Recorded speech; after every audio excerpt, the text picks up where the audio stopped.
Ang pangalan niya ay Omokage. Omokage?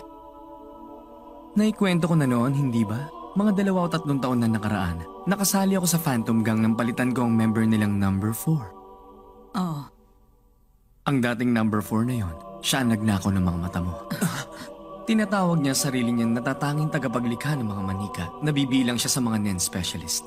Nakakapasok siya sa kalooban ng mga target niya at nakakalikha siya ng mga manika ayon sa pinakatunay na damdamin nito.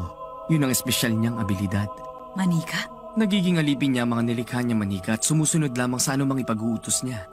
Pero ang napansin kong kakaiba ron, kahit na kinokontrol sila ni Omokage, nananatili pa rin ang mga alaala nila. Mga manika na may mga alaala? Nagagawa ring higupin ng mga manika ang kaluluwa ng tunay na pinagmulan niya. Ibig sabihin lang nun, may sarili rin silang pag-iisip kahit na sinusunod pa nila ang mga kagustuhan ni Omokage. Mukhang hindi pa rin siya nagsawa sa trahedya nangyari 5 taon na nakararaan. Ibig sabihin, sinadya na Omokage niya na ipakita ang manika ni Pyro para lang magawa niya nakawin ang mga mata ni Kurapika? Malamang.